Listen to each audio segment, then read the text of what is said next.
Blind and Low Vision Transition Resource Fair, October 15th, 2020. Moderated by Richard Ueda, Sacramento Society of the Blind. All right, folks, we're going to get started. Welcome to our, what are we calling this? Our Transition Forum, California Transition Council. Twice a year, we host meetings for a transition seminar for youth and young adults who are blind. And we really want this call to be focused on those students who are in high school, going to college, and entering the world of work. So over the next hour and a half, we're going to have close to 12 presentations. Just making sure we are recording this meeting. And I want to welcome everyone to the call. If you aren't a presenter, you're not going to be going right away. If you could mute yourselves, that would help really clarify the recording for those of us who are listening or watching this later. I don't have my video on right now, but I will. We've got a lot of agencies from all over the California, Wayfinder, Hatland, Lighthouse, several other agencies who have agreed to come on and talk specifically about transition programs, career readiness programs, employment programs for youth and young adults. And we're going to give the next hour and a half to all of them. So if you do have questions and you are familiar with the chat box, you're welcome to put your questions in the chat box. Amy has agreed to help look for those chat questions. And if there isn't time for questions within their 5 minutes, presenters, you can put your information in the chat box and share that out. And if during a different presentation, that's completely up to you. Let me go enter more people into the waiting room.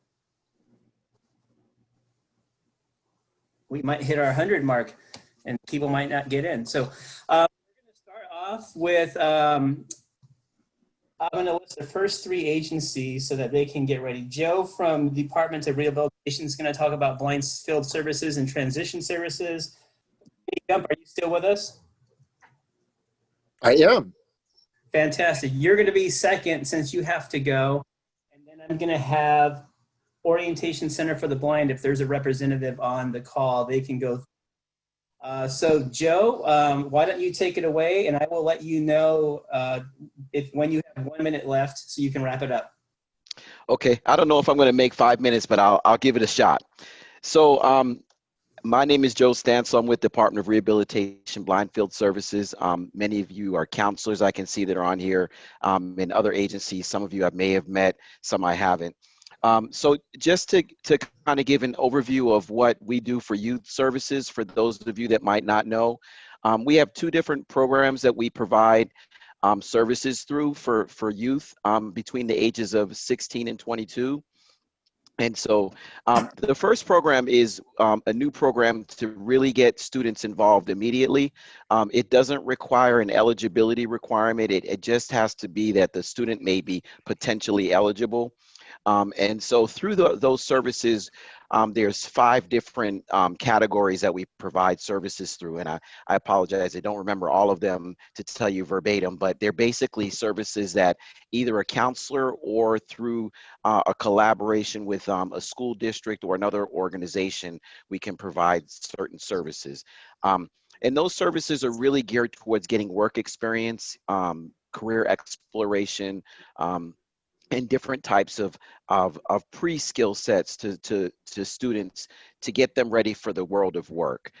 So through the potentially eligible service, we actually have contracts through what we call a transitional partnership program that we work with a lot of students through.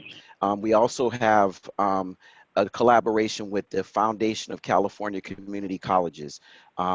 For the TPP program, basically that contract kind of spells out how a school district can work with Department of Rehabilitation and collaborate their resources with Department of Rehabilitation to provide specific set services that'll help that student find work experiences and employment. And they will also be referred, if necessary, for our second level of service, which is what I'll talk about next. And then the collaboration we have with the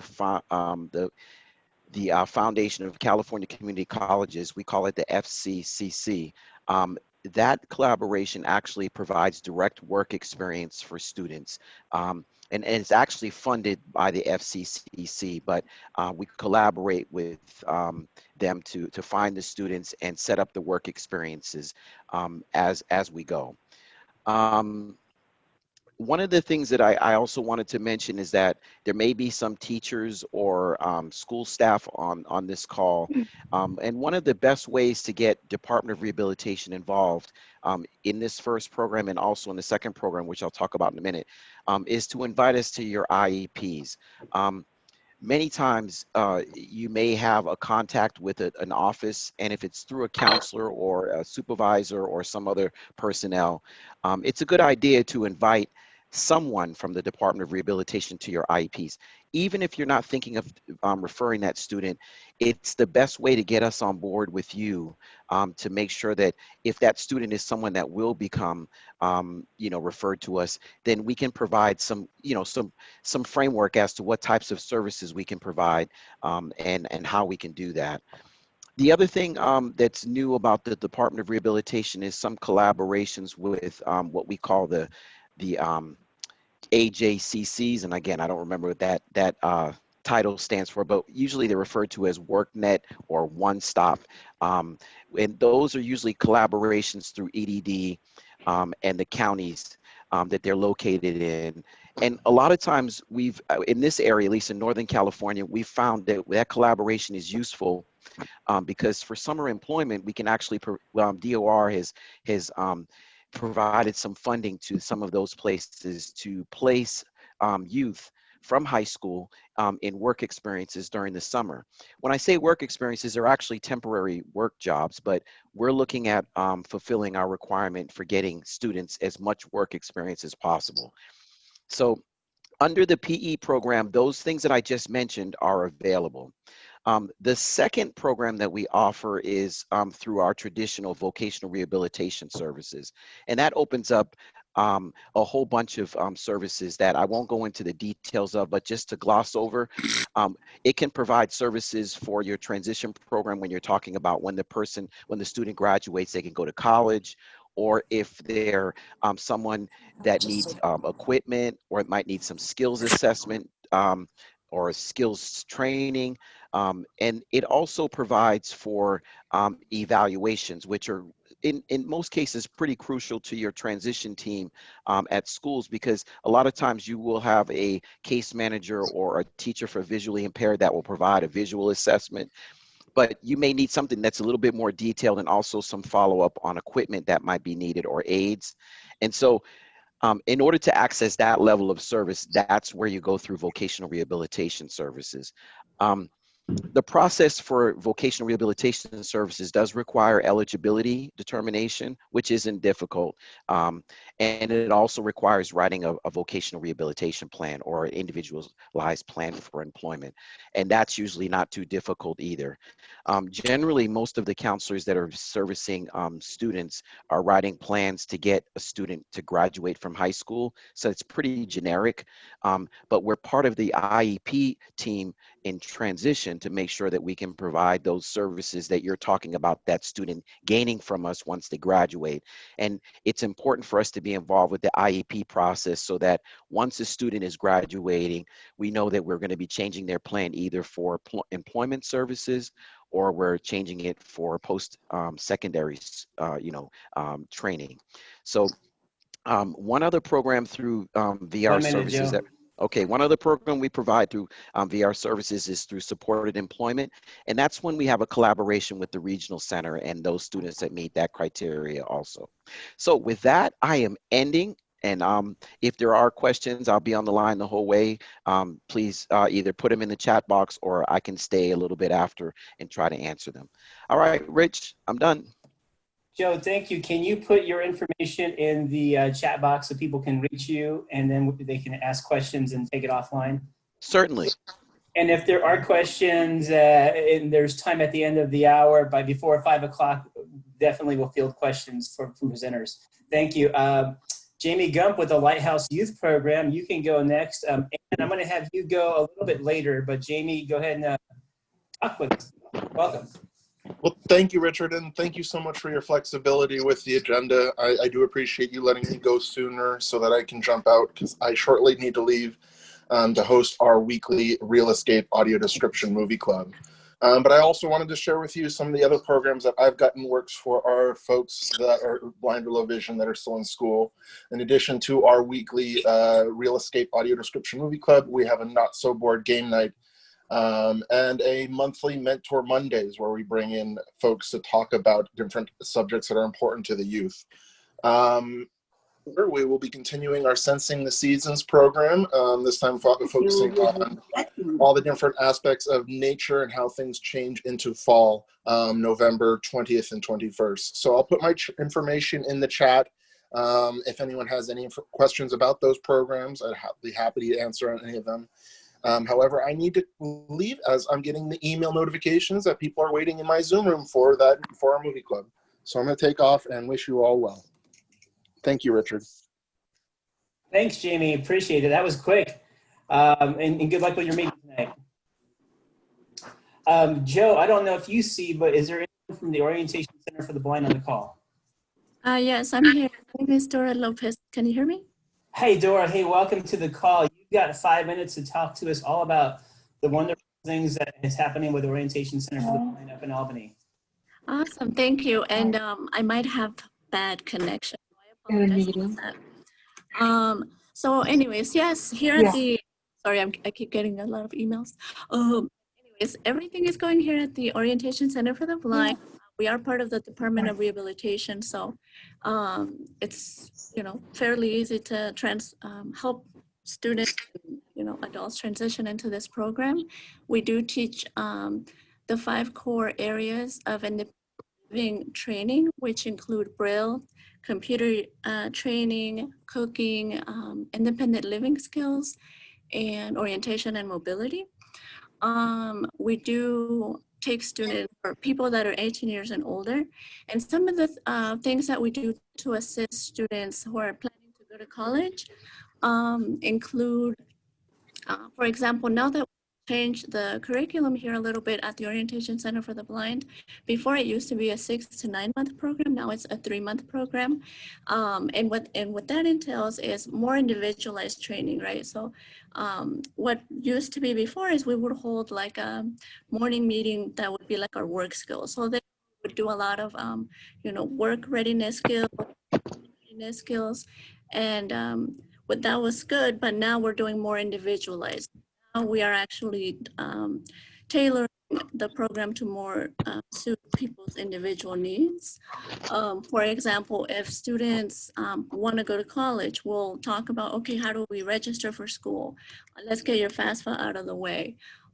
You know, all these important things, like, oh, make sure you keep track of your financial aid stuff, because that's important. All these different essential things that would be important for them to know, we help them here and give them exposure to that. We also bring in students that are, you know, being successful in school, and just kind of like that mentorship piece. It's so critical to help our students know that they can thrive and succeed in school. For those people that are more interested in going to work after OCB, we do offer work readiness skills and workshops. So since I mentioned, you know, we are meeting individually with students, we help them with their resume. I listen to, you know, what the other instructors are saying. If somebody's having a specific work-related skill that is, you know, a challenge or a strength, you know, we talk about it, and we talk about how it's going to impact them in the workplace. So yeah, just a lot more individualized now, and more, you know, accelerated, which would essentially, you know, hold students less, you know, like it would, because before, you know, you were looking at a 6 to 9 month app. You're looking, okay, 3 months, that'll, you know, get me ready to the next step. As well as when students graduate, we do have the support of assistive technology training and remote braille services that will help them get situated in the home for a couple of weeks. I believe it's 12. And so this is so important because you go back home and then you're like, oh, I don't know what to do with all these skills, right? So it's especially with technology, things are always changing. So I believe that's kind of like a soft handing off, right? So the students get to go back home and they're still not completely forgotten in a way. Like they feel supported, and that's I feel like that's a big change that is going to be beneficial, especially with the technology training that's so important. And besides that, yes, we are doing a lot of the Putting Your Best Foot Forward trainings, which have had a lot of success, and teaching youth with the work readiness skills, which go a lot into, how do you prepare for interviews and, developing your resume, work experiences. Just now, getting somebody ready to, go into a janitorial job, which is something that he's been working toward for a while. So that's really exciting for him and for a lot of our students. They are taking, like, let's say one course online for college or two. So really helping getting them ready to launch, which is so important. A lot of the times we kind of, students get comfortable or participants might not, they know that they can do it, but they just really never launch. So we're supporting them in developing those independent living skills while simultaneously supporting them in getting out there in their communities and going to work and school or whatever it may be that they're striving to do. So yeah, that's a little bit of what we do here at the Orientation Center for the Blind. And I will certainly include my contact information in the chat box, so you guys can feel free to reach out to me, especially now that I mentioned there have been some changes to the program, and some of you might have questions about that. So thank you so much for the time to have us share about our different services.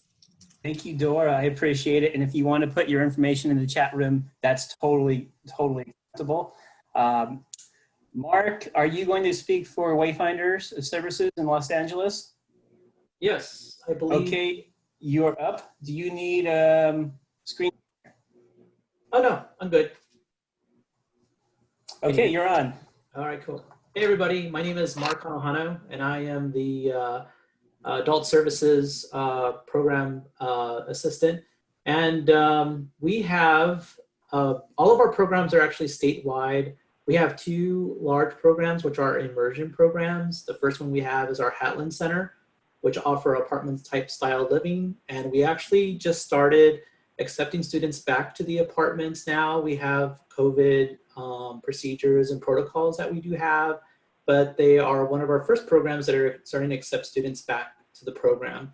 If you want more info, feel free to, and I'll make sure to put it in the chat box as well.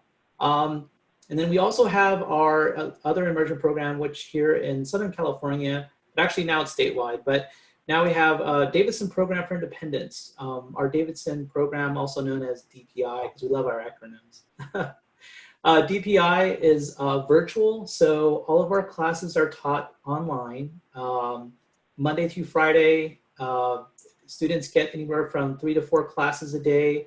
Our 4 core classes are Braille for reading and writing, ILS, independent living skills, O&M for orientation, mobility, and travel and safety, and then also assistive technology training with computers. Hatland also has the same type of programming as well and provide the same type of support with core classes. Just like Hatland, DPI also focuses on one-on-one. In the past, we did group trainings for classes. People were scheduled into classes, but for all of our classes, they are one-on-one training.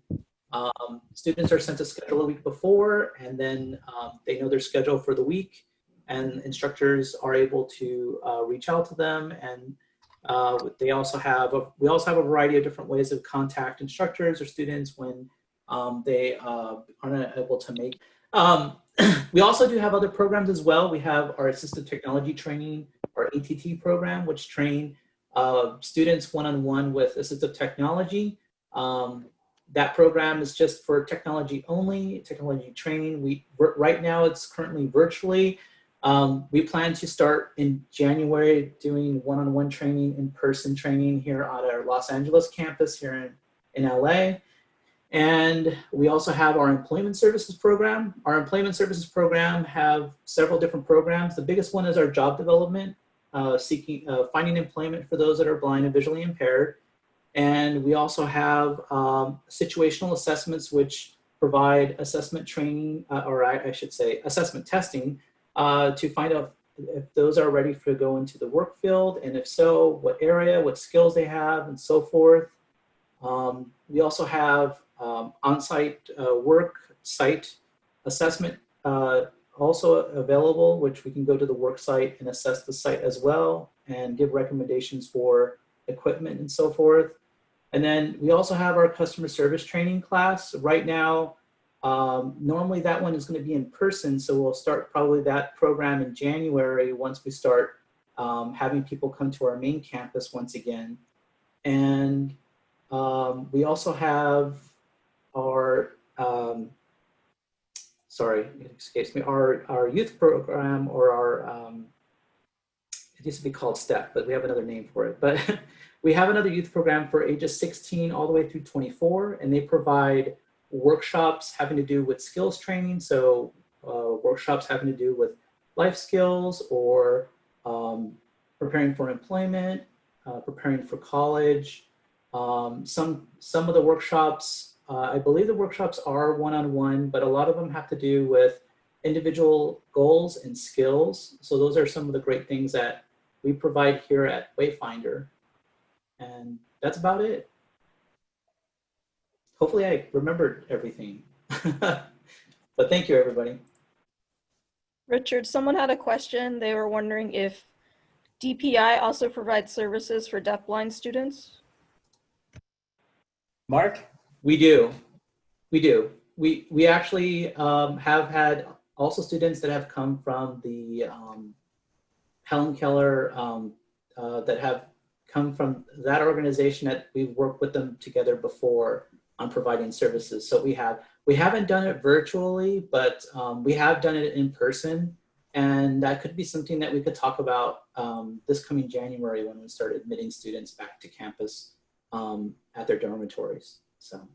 And Mark, if you want to put your information in the chat box, that's great. Do you know if somebody from Hatland Center will be on, or are you representing all agencies, all programs from Wayfinders?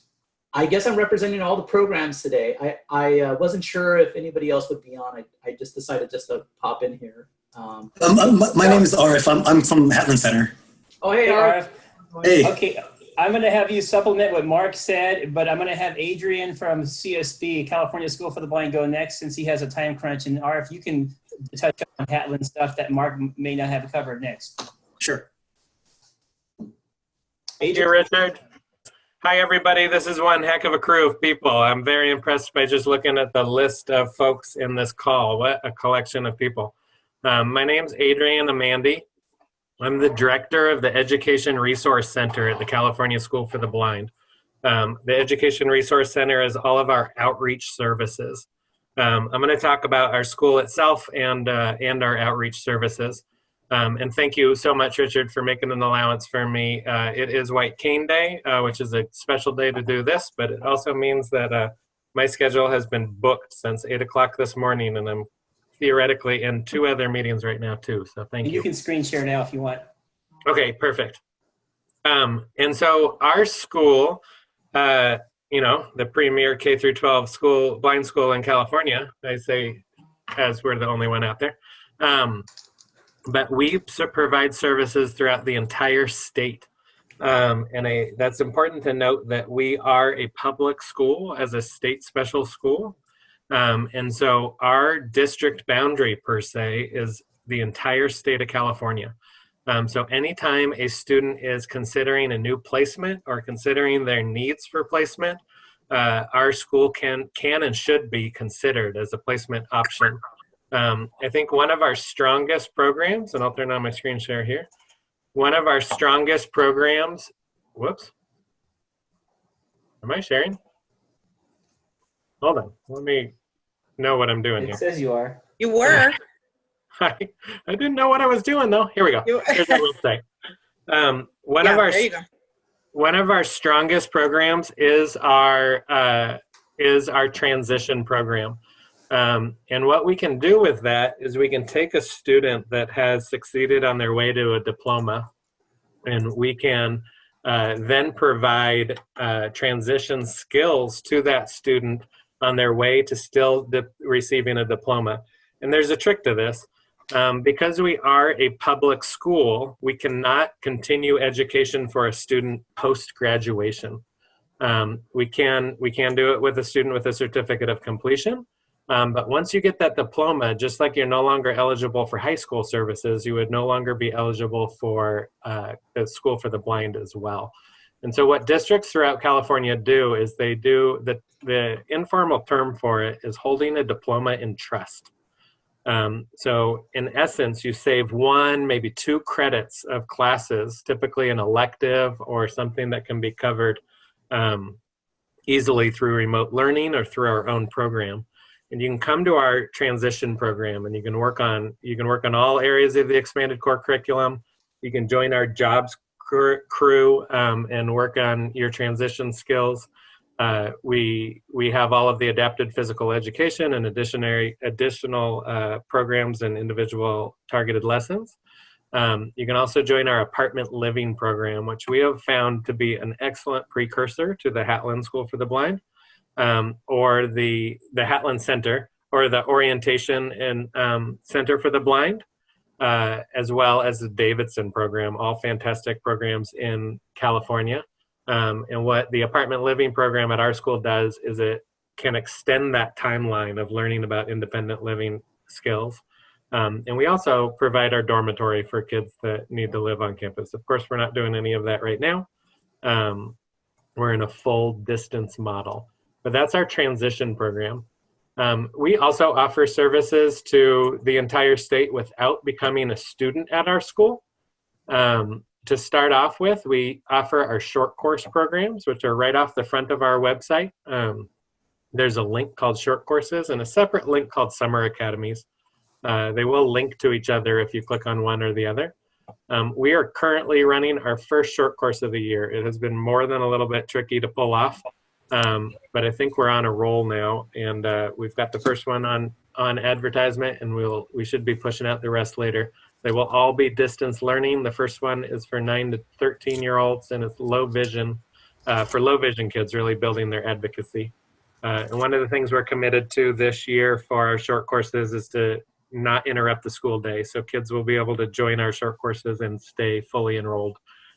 Typically, our short courses ask students to miss a week of school and to come up to Fremont for the week, which I think is well worth it, but we thought for this year in particular, not quite. If you go to our website and you go to our outreach tab, you'll see our variety of programs that we offer that are open free of charge to the entire school. So our assessment center, assistive technology, and low vision center are all available to the community as well. Our low vision clinic at the School for the Blind, to my knowledge, is the only 100% free clinic in the state of California. There's no request or ask of your insurance or any other type of cost associated with our low vision clinic.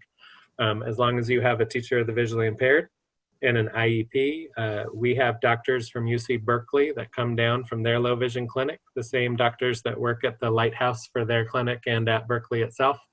And we partner that with Vanessa Herndon, our low vision clinic coordinator, to provide a fantastic view of the eyes and the educational impact of vision, including really checking out video magnifiers and what best is for that kid. And from that, we'll hand out magnifiers, monoculars, and sunglasses after every clinic appointment, if it's appropriate for a student, and follow up with that team with services. Our assessment center is up and running. We've had a couple years of a lull for our assessment center, but we're currently up and running. Please email our team from our website or email me directly. This is not to do triennial assessments for districts. This is for This is for tricky ones. If your district's having a hard time with a student, or district teachers are having a hard time assessing, call our assessment center and we'll consult through. And our assistive technology department does the same thing, except we can provide trainings, one-to-one assistance. We can provide assessments statewide at any point. Go ahead and contact us and we will do that. To answer specifically the question I see in the chat, a short course, Mom, thank you very much for your support of our school.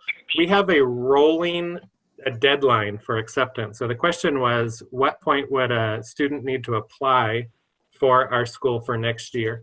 It does depend on if a student is academic or not, because we do have mainstream programs for both high school and middle school. So if a student was applying to the mainstream programs, which means they would take classes either in Fremont Unified or Newark Unified, which are Newark is a town within Fremont, we would ask that student to enroll at a semester break, so that they would start in either fall or spring term, and that is so we can preserve credits for that student, both at home and new credits they earn. But otherwise, and we can do this anyway, but we have a rolling deadline, which means there's no right or wrong time to apply. We can bring in a student at any point during the school year. But if you want to apply for next year, definitely do so before, get the conversation going before March.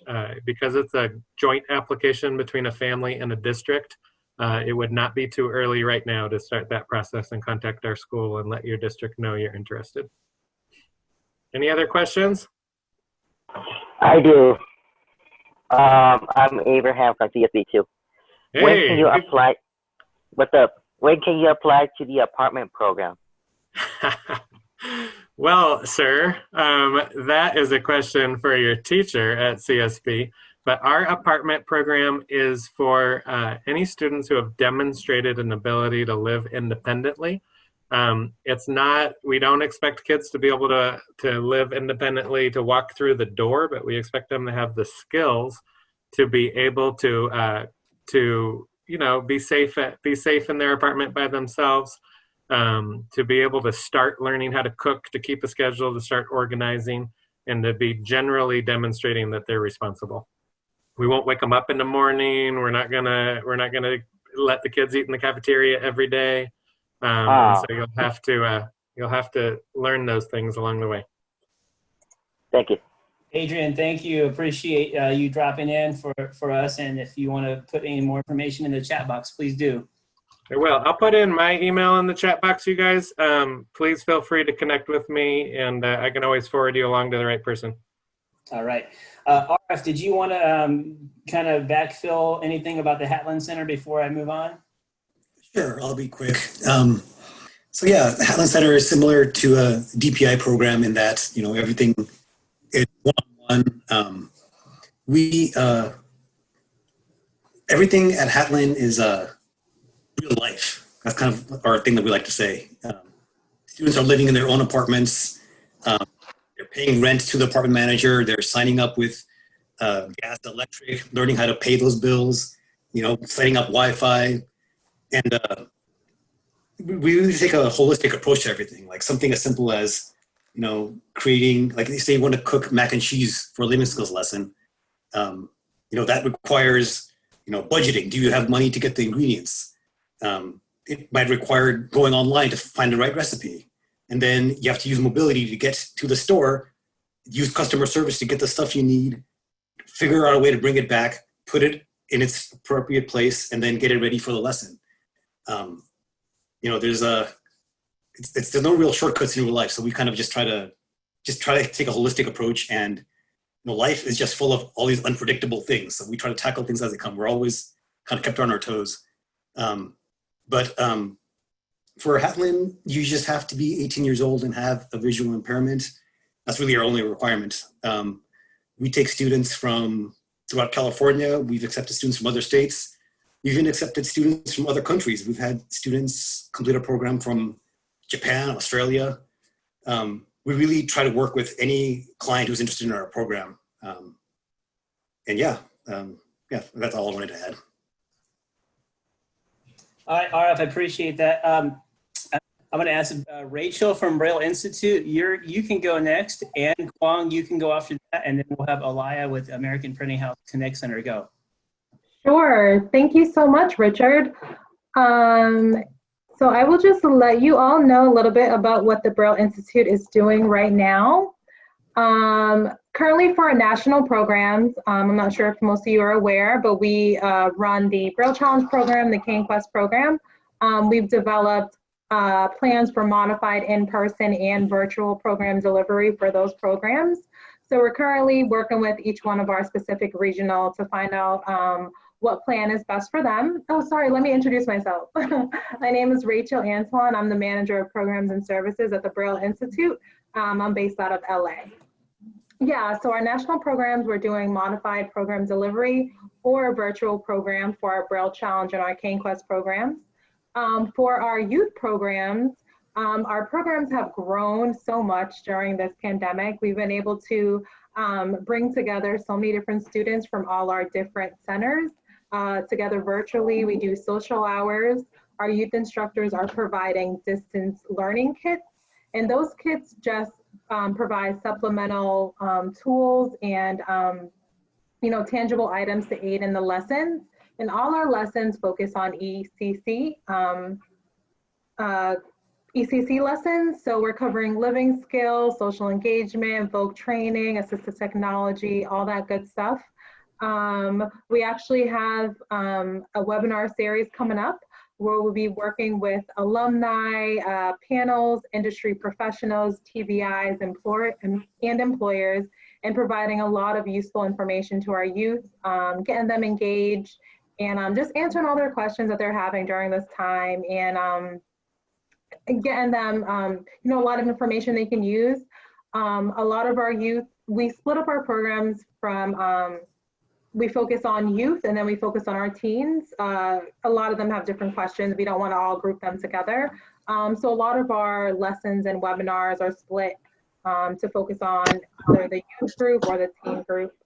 And we're just, offering a lot of stuff. We have a lot of guest speakers coming up. We have a whole White Cane and Disability Awareness series that we're rolling out, that we rolled out this month. So there's a lot of fun stuff going on at BIA. And yeah, that's about it in a nutshell. Just a lot of cool, fun things that we're doing at BIA.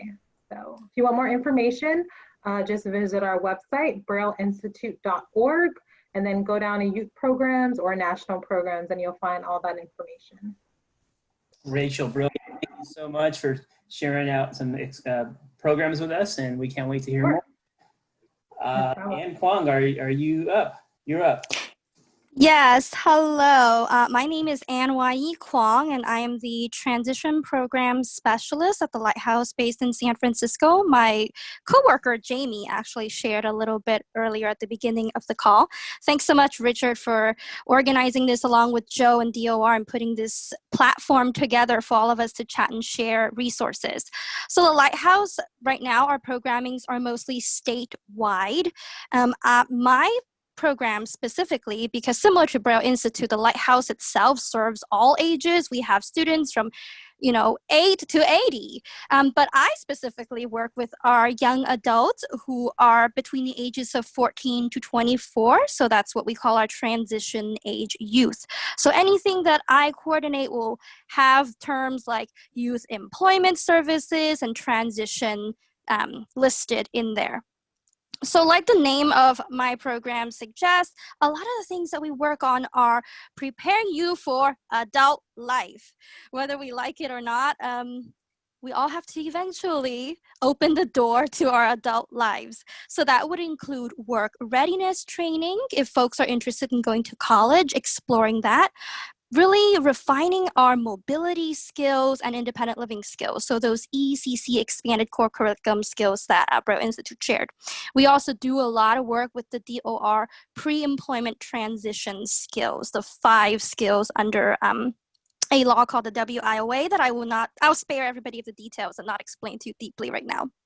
So based off of that, we do really focus on soft skills and communication because that's very important.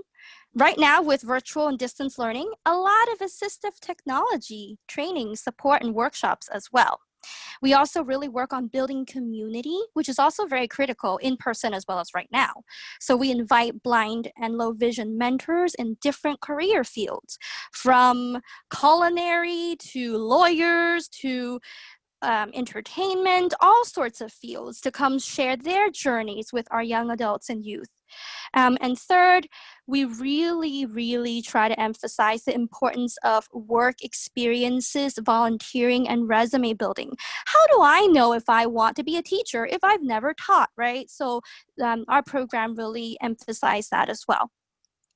So I'm going to share both about a little bit about our immersion program that is in person, as well as talk a lot more in depth about our virtual programming, which we're offering right now. First is in observance of White Cane Day, Blindness Awareness, as well as National Disability Employment Awareness. This month, we have a workshop called Accessing Advocacy, Creativity, Improvisation, and Acting. So it's all looking at how do we have the confidence to advocate for ourselves and for others. I need Braille. You know, how can I persuade others? So that's actually going to be held this weekend from Friday evening through Saturday. Both we're going to be talking about it, having lots of fun role playing, and having some social components as well. And like this program in particular, you have to be mostly a DOR, Department of Rehabilitation client, or registered with them. We do grant scholarships depending on circumstances, but most of our students are from DOR. So we enjoy a great partnership with Joe and his coworkers. The second program that we offer, this one you do not need to be a DOR student, is our Spanish program, En Comunidad, in community. And it's a new program that we launched. I'll give a shout out to Daisy Soto, my coworker who actually facilitates the group, because I unfortunately am not fluent in Spanish. And so this one, as I said, you don't need DOR authorizations to attend. It's for youth and families. And it's really to build community and provide access to information in Spanish. It's hosted by blind and low vision successful Spanish speakers who can really talk about the information and share their own experiences. This month's theme is on fall family festivities, and we'll be exploring a lot of independent living skills, and it's going to be October 30th during the evening from 7 to 8 p.m. The third one-off program, and this is for everyone that I wanted to share, is a really exciting presentation we have in partnership with both DOR, so the Department of Rehabilitation, and DRC Disability Rights California. We're going to be putting on an informational workshop called Leap into Success Now, Opening the Door to Adult Life. And this is geared toward students who are younger, who are not yet registered with DOR, and they're like, should I register? How do I register? How do I work with counselors? So this is an information session to get all of those questions answered. And that's going to be held Wednesday, November 4th. And I can also share more information later as well. Lastly, and I'll make this very quick, is our most popular, and this is traditionally held in person, but this year we held it virtually as well, our very popular 4-week summer academy, our Youth Employment Services Summer Academy. And this is when it's in person, 4-week, and when we did it virtually this summer, a 5-week program where when we were holding it in person, students got paid for their work. So they got an internship. We partnered with 15 different employers, from local movie theater, museum, the gym, as well as doing more kind of office types of work with both legal as well as educational entities. So students got exposure to all types of work while getting paid. But because y'all are getting paid, or they are getting paid, they also have to be accountable. So we took them to Macy's to shop for their interview outfits so they could interview. They also have to be accountable and learn to travel to work on time. And at the end of our whole program, we usually put on a commencement ceremony. And when we did this in person, students made the food. They organized, planned, decorated, cooked for their banquet, and we invited all of their family members over so we could celebrate together. And I'm going to end here. And thank you so much. That was really, really good. If you want to put more of your information in the chat box, please do so. You are busy. I have Alaya Landa-Vallard from American Printing House and the Connect Center. It's about Career Connect. Alaya, you can share your screen if you want. Can you hear me? Yes. All right. Okay, so I'm gonna speak lightning fast here because I want to leave time for Richard to jump in and talk about Career Connect. But really do want to give you a really quick overview of the APH Connect Center and I'll just introduce myself really quickly. My name's Alaya Landa-Vallard. I am the director of the APH Connect Center. I have a background as a bilingual teacher, a bilingual TVI, bilingual educational diagnostician, college professor, university professor, and parent engagement coordinator for this Illinois State Deafblind Project. And now I am the director of the Connect Center, and I appreciate Richard giving me the opportunity to kind of give a brief background, and then we're lucky enough to have Richard working with us as our lead for all things Career Center related. So I will move on and I'll introduce you to our team really quickly.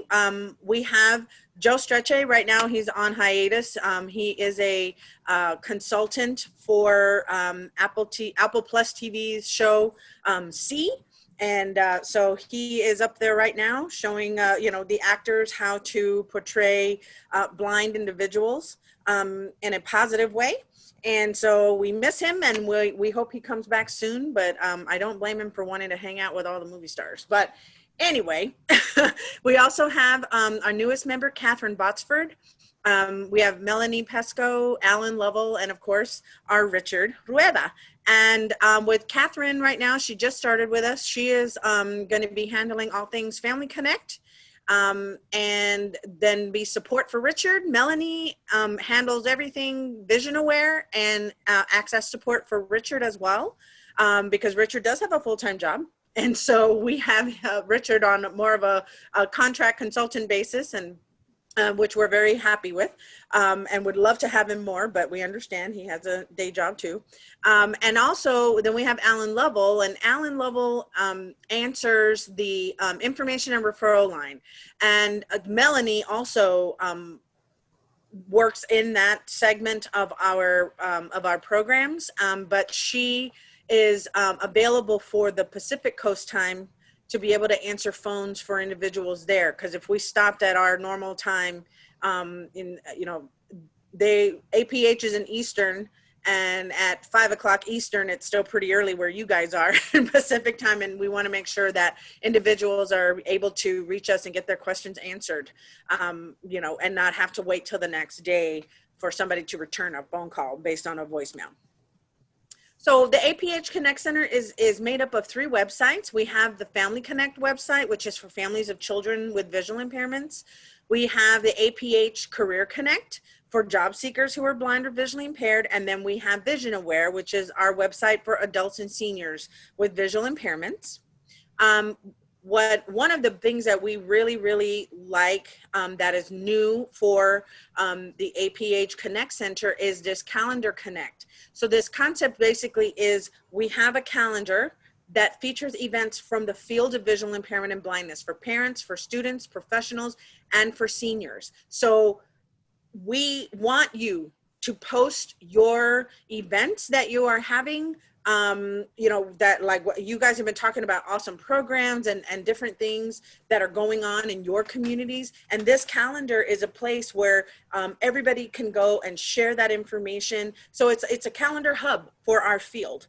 We want to make sure that we're getting all that information out and able to provide support for you if and when you need it.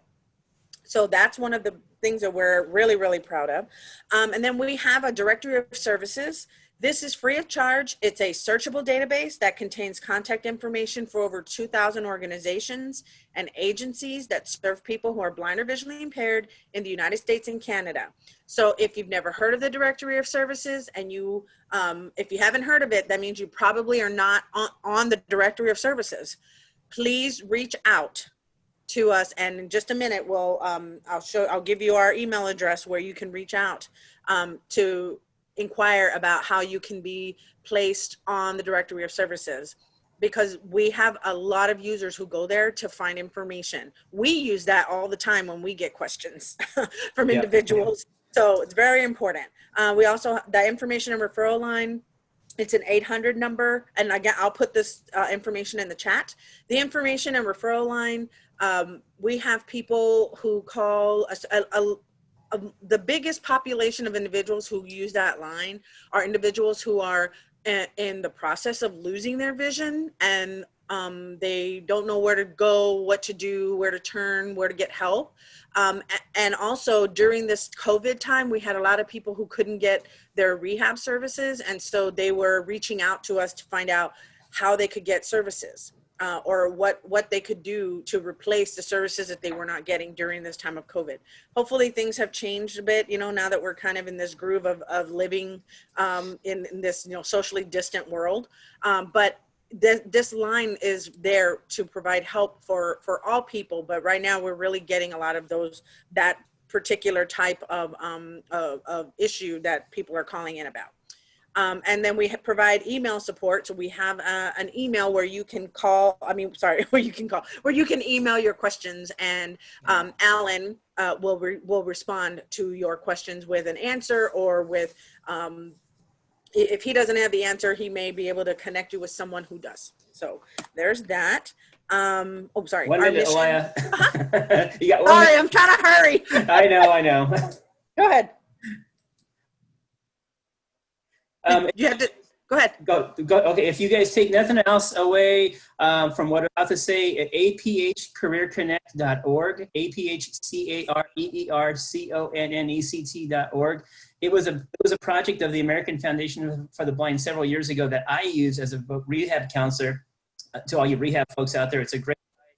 Lots of blogs, lots of we have the Job Seekers Toolkit, which used to be part of the TOTE system. A lot are going to be up there, and I'm writing blogs every week right now with a big pot of coffee and making it really relevant subject matter for youth, teenagers looking for work, looking for resources. So go there, and Alaya, thank you so much, and we'll have you back on to this call for the California Transition Forum in a few months to really give a whole overview to a lot of other practitioners who maybe didn't make it today. So thank you so much. Yes, and real quick, Richard, Yes. Before we go, I just want to let everyone know that we are having a webinar that covers the topic of sex education. And when we're dealing with kids in transition, we think it's really important for them to have that information. And so we will be having a webinar, and I'll put the information in the chat. And there's a curriculum guide that can help transition counselors or TVIs address that issue. So I'll put that information in the chat. I just wanted to make sure that got out there, because that webinar is coming up at the end of the month on the 29th, I believe, of October. All right, Alaya, thank you again. I appreciate it. I have in the lineup, I have Amy from Vista. I have the Valley for the Blind, and then I have GDB. You three are next. Thanks, Richard. Hi, my name is Amy Jin, and I'm the Transition Program Specialist at Vista Center for the Blind. We have 3 locations in Palo Alto, Santa Cruz, and San Jose. I work out of the San Jose office. Currently, we're just doing remote instruction, but we do all services like O&M, low vision clinic. My specialty is transition with students 14 to 24, and it's similar to all the other programs, mainly a focus on job readiness. We meet twice a month, once as a social group and then once as like a workshop focusing on different areas of transition every month. And I usually have guest speakers of people who are visually impaired who are very successful, so students can kind of explore careers that way. When we were meeting in person, we did do a lot of technology tours just because of the area we're in. Like our last visit was to the Netflix headquarters, which was a lot of fun, and a lot of students showed up for that. Hopefully we'll start doing more things in person again. But yeah, they do not have to be DOR clients, and if they have any questions, you can email me. Currently, my next workshop is going to be on informational interviews, and then the next workshop is going to be meeting their mentors. And I also do set students up with mentors, so if you have a student who's looking for one, please get in touch.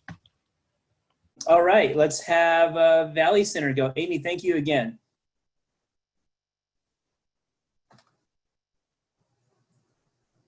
Do we have a Shalina from the Valley Center? Are you still on the line?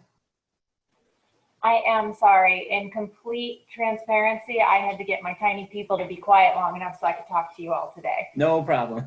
Sorry about that. You're fine. Hi, everyone. So I'm Shalina from Valley Center for the Blind. I also have our case manager, Erin, on the line too. And we were going back and forth with who was going to speak to you today. But our program is serves the Central Valley. We do a lot of work on providing individual services to kind of give a continuum of support to students. So before it is that you graduate high school, we hope that you're connected with us and that when you graduate, you'll be able to go straight from working with us plus your teachers into that next phase of your life. So a lot of what we do focuses on identifying your career interests and then helping you plan for and achieve what it is that you would like to. I know we're getting kind of short here on time. I did have a little PowerPoint, but we really would love the opportunity if you are a student in the Central Valley to speak to you, to find out what your goals are. And if you don't know what your goals are, we want to help you find out. VCB is unique in that we recently have started providing jobs internally at our organization. So not only do we help with that job identification, that career planning, career exploration, any knowledge or skill gaps that you might need to fill in so you can be successful in your further education or career. We also do the job placement, and then we'll help you with retention so you can keep your job. Sometimes that's just as hard as getting a job when you first get started and getting used to being in the workforce. But we know sometimes it's kind of tough to get a job if you've never had a job before. So what Valley Center for the Blind has been working really hard to do in the last 5 years is create opportunities that are unique to our agency to give people employment. So for some of our folks, we hope they'll be long-term with us, but for others, we've already proven that our jobs in customer service, which is both virtual and on-site out of our Fresno location, help people to be able to get other better jobs. So we expect to be a stepping stone for many folks. You can come in and get training, a really viable thing to put on your resume. And then, you know, we would help you whenever you were ready to kind of transition on to the next job out in the community. So that's kind of our quick elevator pitch. And yeah, again, just for any students who are in the Central Valley, we do serve Madera, Fresno, Kings, Tulare, and Kern counties. So we would love to meet with you and find out what you're looking to do and provide any support we can. So thank you. Shalina, thank you so much. If there are any questions in the chat for you, Amy, or if you want to put your information up in the chat box, please do. Okay. Jane Flower, who was going to talk for Guide Dogs for the Blind, who was having technical issues. So she just texted me saying that she can't make it. I will say that I've worked with Guide Dogs for the Blind this summer. I attended their Camp GDB as a mentor, as a representative of the blind community. And what they've done is provide a week-long virtual summer camp in lieu of being in person in Oregon, where they had 18 or 20 youth who ages 14 to 18 who went online and learned about the maintenance of a guide dog, what it takes to be confident and competent for a guide dog, why you would want a guide dog over a cane, and why you wouldn't want a guide dog, the responsibilities. And then they did campfire. Will came on and did the whole campfire songs with the guitar. We made it fun. They did guide dog trivia. They had a lot of fun, and they made it educational and informative. I think Monday through Friday in the second week of July, they probably spent about 3 hours each day, maybe an hour and a half twice a day, doing different curriculum, and they sent them a camp box with a t-shirt and all kinds of goodies and a stuffed dog, and it was really, really fun. So that was Camp GDB, and I know Jane is the youth outreach contact for Guide Dogs for the Blind. So hopefully she will join us next time, and I'll make sure those of you who are listening to this recording will get that information shared out with you. So thank you. Sorry, Jane, you couldn't be with us. I can next speak about Society for the Blind, but as a good host, I want to make sure there are no other agencies out there. Community Center for the Blind, Alcy, are you on in Stockton? I am. Can you hear me? Oh, you are here. Good. I didn't. You must have snuck in. I didn't see you. Literally. So yes, you're up. Okay. So I'll keep it short. It's hard to keep up with everybody. So we do have a summer program for our youth. We didn't do the younger group, the 8 to 13. This year, it was a little hard for them with COVID, but we do have that going. Hopefully next summer we'll continue that. We did work with the 14 to 18 group and did do a virtual summer workshop, and that worked out really well. We did a 1 week just to see how that worked. So we do always have the summer programs going. Our newest program that we've been actually doing this is our 3rd year. It is Yaga. It's actually young adults graduating and advancing is what Yaga stands for, and I'll put it in the chat. And so this will deal with transition age youth. We do workshops on Dress to Success, resume writing, just presenting yourself for jobs. We have done, we've talked about FAFSA, we've done those kinds of things. We've done ILS, and we've done O&M. Actually, since everybody's virtual right now, for November and December, we have a couple of fun things planned. For November, we have a scavenger hunt where we'll do a little contest, and whoever has the most of the list of scavenger hunts will do a little bit of easy things and tactile things. So we have a list going. And we'll have prizes for those who have the most. And then in December, we're going to do a holiday one where we'll send out packages to participating clients and do a Zoom and we'll make something. We don't have that planned yet. I'm thinking something fun, something tactile, but those are our plans. And this will be with DOR clients that we're looking at serving for this program. But that's pretty much what we do for our youth. We also do all the other programs, AT, ILS, O&M, and Braille with high school students that need extra help. And so we work with them. And also when they go to college, we'll do assessments because things do change when you go to college. So those are the programs that we offer, and we serve San Joaquin County, and that's as much as I could think of at this moment in time. And I want to thank Richard for letting us all speak on our agencies. We're going to do this twice. Thank you. Alcy, thank you so much. I appreciate it. We really do. I Margaret from Cove on earlier. Margaret, are you still with us? She may have left. I know Margaret is Merced. They're a small but mighty organization, and they do a really neat summer program where they've brought in students with the school district, and DOR has supported them, and they've done a really good 3 or 4 week career readiness, independent living curriculum. And I was able to present with them a couple of times and talk about career readiness activities and informational interviews and those types of things. And it was always a fun group, and they're really out there in the desert, very rural. So I love getting out to those communities. Are there any other organizations on the call that haven't talked with us yet? Well, if not, I will do mine.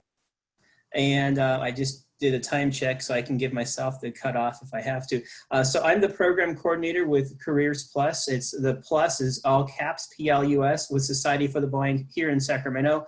Greg DeWall and I started that program 4 years ago. Our executive director was able to get us a nice little seed money, grant money, so we didn't have to have students go to the Department of Rehabilitation to receive services, transition services. And all what Careers Plus is, the focus of Careers Plus is a transition readiness program. Career readiness, career exploration. What we do is bring students in when we've had in-person services, which I know we will in the future. We do 4 or 5 hour workshops during the weekend, and we talk about your self-image. And in fact, after I get off this call, we're gonna do a call on posture, poise, and perseverance. And Isabel, my program assistant, has got that curriculum ready, and we're gonna spend an hour and a half with the students. And we start off with an icebreaker, and then we launch into the content. And sometimes we do role playing because people like that, and it's fun. It's not just lecturing to the students, it's being interactive. So a lot of the things that we've done in person, we carry over into our Zoom calls every Thursday night from 5:30 till 7:30. And then we do a lot of mentoring after school. Students can participate in our after school academy if they need help with JAWS, Zoom text, a Victor Reader Stream, Braille, or even homework. Our core staff and myself and Isabel will work with those students over the phone, over Zoom, and help them problem solve and find solutions to their challenges with schoolwork. We do the first Thursday of each month, we do Teens Talk Tech, and that Thursday is focused on all things technology, whether it's mainstream or AT, and we bring on a person from the community who is blind, who is working in the field of technology, again, whether it's mainstream or not, and they talk to us about their journey, their path to their current career, and it's really fun. I ask them several questions, and then they just share with us their story, and then the students get to ask them questions, and it's really neat, a really, really fun interactive time. The second Thursday of each month, we do something called Ready, Set, Goal, GOAL, and it's all about goal setting, setting life goals, plans for the immediate future, long-term plans, and we just talk about those things, and we have different subjects, sub-subjects within Ready, Set, Goal every week. On the third Thursday of the month, we bring up a different topic. Tonight, again, it's posture, poise, and perseverance. So it's about your self-image, how you present yourself, dignity, all self-esteem, all of those things we cover. And next week, we're going to be doing carving out time for fun. So we'll be talking about entertaining yourselves, your families during COVID. Most students aren't going to probably go out and do trick-or-treating, or at least we hope not, and they'll do something at home. So talk about how blind kids and how blind teens find things to do with their peers, whether it's online gaming, finding books online, pumpkin carving, all the accessible things that come with that. And we just give them tips and tricks for using those things around the house. All of our programs that are related to Careers Plus are free. Like all the other agencies, we have the core services, adaptive technology, Braille, communications, independent living skills, and then we have our low vision clinic, and we have our Access News. It's a telephone program you can call in and listen to the newspapers and to local magazines that Newsline may not cover, and it's another way of accessing local materials, even the voter guide. So it's really cool stuff. And if you have any questions, you can email careersplus@societyfortheblind.org, or me, Rueda, R-R-U-E-D-A, at societyfortheblind.org. Joe, are you still with us? Joe Stansel?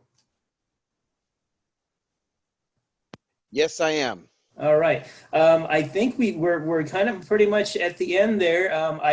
If there are any burning questions in the chat box for you, Amy, any of the presenters who are still with us, if anyone wants to unmute themselves and you're still with us and you want to ask questions, now's the time to do it before we end this call. Again, this call is being recorded and will be shared out through all the channels. So if you missed part of it or you want to share it with your students or class, by all means, that's what it's going to be available for. Are there any other things about DOR you wanted to mention, Joe, or any of your colleagues on the line that maybe didn't get covered at first? I I can't think of anything unless there's someone on the line that maybe I missed a couple of things, or I can answer any questions that someone might have specifically. I see there's a few counselors still on the line, but I'll leave it to them to tell me if there's something else. But I can't think of anything off the top of my head unless there were some specifics. So I'm here if there is a question. Let me ask you this, just for the benefit of the recording. I know the San Francisco State class will be watching this as part of their curriculum and as their coursework. Are you guys doing, or is DOR doing paid work experience? And if so, what are some of the examples of work experience you are supporting right now? I know you can't speak for all of your counselors, but maybe some of you can give us a general idea of how that's working. So what I mentioned in the beginning for the Foundation of California Community Colleges, that's where we're getting the paid work experience through that. I could explain the process, but generally what that means is that a student can locate an employer that they may want to do some work experience with. They can let their counselor know, and then we can, set up that situation for them. Or if there's a student that, signs up with us and they're saying they specifically would like that, we can try to find an employer to get them that experience. The work experiences that I talked about through the Foundation of California Community Colleges is actually 100 hours. And so for that work experience, it really is tracked through the FCCC, but the student is provided that information so they can they can submit their hours and then they can get paid accordingly each week for that. The other types of work experiences that we're doing, those, like when I mentioned the TPP program, those are done through that. And that's usually a contract with the school district where we're agreeing that the student will be provided some type of work experience, and that work experience is tracked according to the contract for the TPP program. I may be missing something else, so I'm reaching out to my other DOR counselors. If there's another program per se that we do for youth that provides work experience and paid training, anyone else there want to speak? I see a 916 number coming up. Georgetta, probably.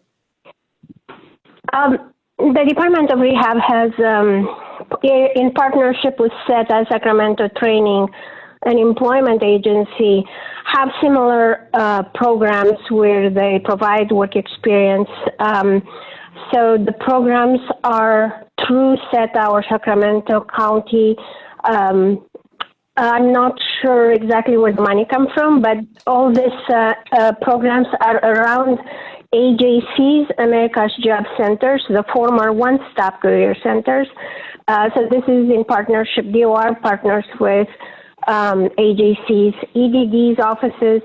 The other opportunity for young people, those who are on VR cases, we provide OJT, on-the-job training. The most important way to do that is if parents or other people, teachers, anyone in the community finds this kind of placement, DOR can provide certain hours, paid hours for this job, on-the-job training. It's similar to, very similar to what FCCC provides. Like we have a little contract there between DOR and that particular employer, and everything is spelled out, what kind of training will be provided, how much money the student can get. And so there is an OJT and also some kind of other arrangements that we can make if the client or the counselor finds this kind of opportunity, we can work out a contract. Thank you, Georgetta. Good information. Are there any questions for the folks from Department of Rehab, for folks who are still with us? Are there any questions from anyone out there, from presenter to presenter, or anyone else in general before we wrap it up? Okay, well, thank you everybody for participating in what we do twice annually here in California. The California Transition Forum, which is a group of agencies such as those who were on the call today, myself, DOR, and others come together the second Thursday of each month for an hour to talk about a hot topic, whether it's work experience, and families are invited. We do these calls, these resource fairs online twice a year. So this being October and Happy White Cane Awareness Day, we'll do it again probably in April and have a better idea what next summer will look like. So look forward to that. In the meantime, we'll share this recording out and it'll be available for as long as we have it out there online. So if you guys want to grab anything in the chat room, I'll leave everything open. If you want to copy and paste that before it goes away until you get the recording, now's the time to do that. I think we'll call this meeting to an end, and I'll be on the line for the next few minutes if anyone just wants to ask something. So thank you, everybody. Have a great October. Oh, Richard, there's one question. Oh, yes. Somebody said they work with students in Chula Vista, and they were wondering if their students were able to join into the meetings since we're in distance mode because all the programs seem far away. I know for my program, it's remote, and I think most of the other ones, they said they serve all of California. So yes, you can join. Yes, Careers Plus, we definitely have had students from San Diego, Stockton and Los Angeles, all over California have joined our calls. So we're happy about that. And I'm sure Ann would say the same, and as would most of the centers who are doing online programming. And Richard, I'd just like to add too that when you send your announcements about those particular programs, I do send them out all to the counselors all over the state. So I appreciate it. It should be something that that all counselors can, refer teachers for the visually impaired or students or anyone that's interested that wants to participate. So I just want to put that plug in there that that's happening, Richard. And I know you acknowledge that, and thank you. We also send it out on the Braille and Teach and the CAPFI, California Association of Parents of the Visually Impaired list. So it's out there. Thank you, guys. Everybody have a great evening. All right, Richard, you too, and everyone, have a good day, good evening. Edited by Monica Kulanite, produced by the SF State Program in Visual Impairments.